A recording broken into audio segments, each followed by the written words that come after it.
All right, welcome back. Today we'll be solving logarithmic equations. This is the third video in this topic.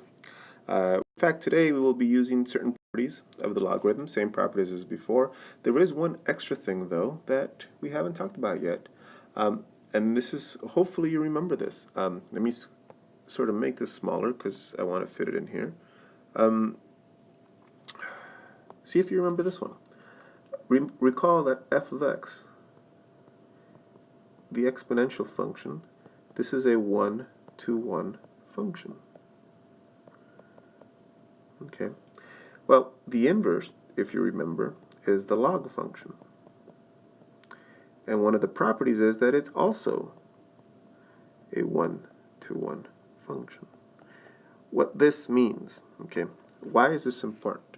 Well, today we're going to see the following. We're going to see an equation maybe like this, maybe log of 2x. Log, I don't know, base a is equal to 2x. And then on the other side is going to be log a of, let's say, 10.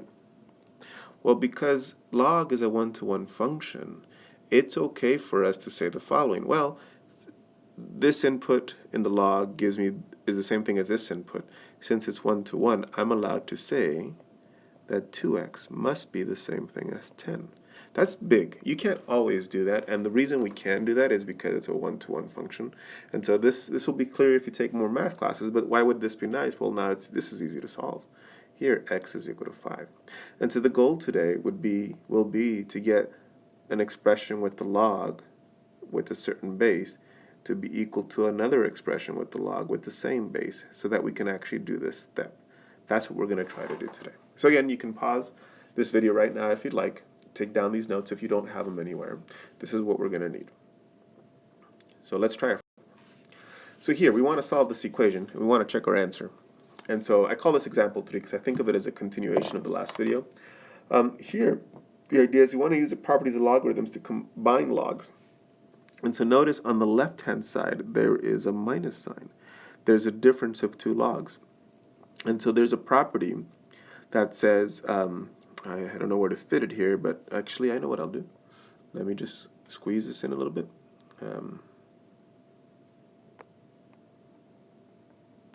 So let's see, let's squeeze that in a little bit.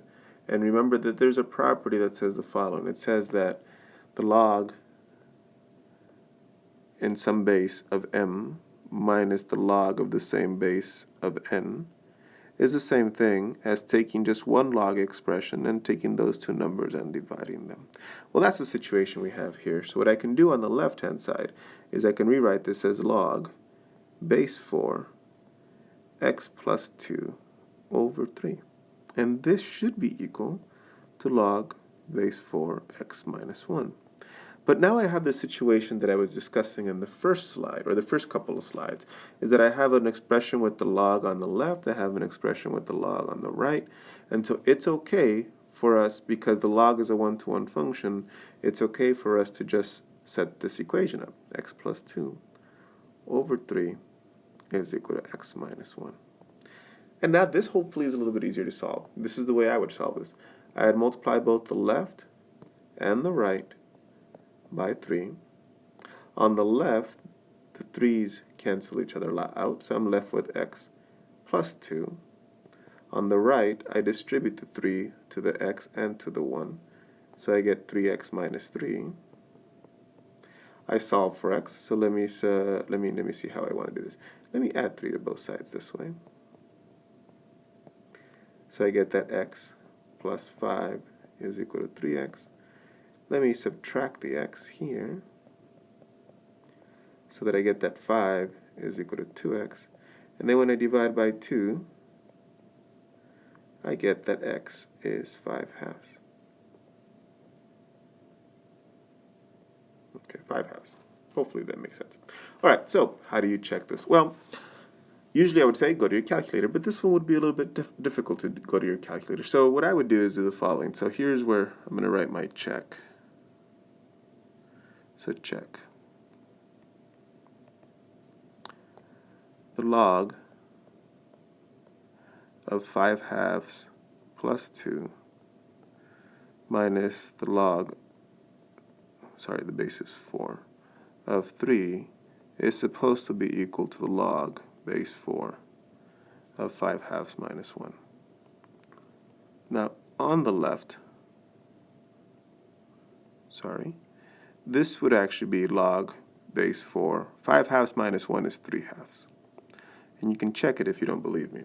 On the right, though, 5/2 plus 2, well, that's just 9/2. But then we're subtracting log base 4, 3. And again, I'm going to use this property one more time. This is telling me that I should take the 9/2 and I should divide it by the 3, but I'm going to write it like this. Because now, recall that division is really multiplication by the reciprocal. And then when I cancel this 3 and this 9, I get 3. And so I get on the left-hand side log 4 of 3/2. But that's exactly what I got on the right-hand side. And so that's how I know that this is correct. Okay? All right. Let's try another one. You can try this one on your own first. Maybe pause the video, try it out, see if you can get this. Okay, here we go. So here, the plus sign, I'm adding two different logs. That means, so on the left, I'm not really going to do anything. I'm just going to go ahead and keep this. But on the right, I can multiply the 2 and the x because I have a sum of two logs. A sum in between logs. All right, and then I get to use the fact that we have a one-to-one function. The natural log is a one-to-one. So I can take whatever's inside of it and I could set it equal to each other. So 8x minus 4 equals 2x. I'm going to go ahead and subtract 8x from both sides. So negative 4 is negative 6x. And divide by negative 6. When I reduce this, I get 2/3. So x is 2/3. So now all I have to do is check. Oh no, sorry. So let's check. I'm going to check here on the left. Check. So on the left-hand side, I'm going to go ahead and plug in 2/3. So the natural log of 8 times 2/3 minus 4. Let me work on the left-hand side first. This is the natural log of 16 over 3 minus 12 over 3. 12 divided by 3 is 4. And here, 8 times 2 is 16, 1 times 3 is 3. And so I get 16 minus 12 is 4, so I get the natural log of 4/3. That's on the left.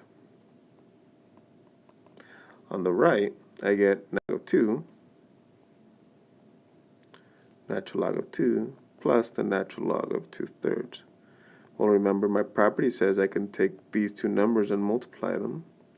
But to multiply fractions, I just put that one over 1, and I get the natural log of 4/3. And that's the same thing as what I started with, or what I had the last time, so this checks out. Okay, this concludes this video. Good luck with your homework. If you have any questions, just let me know.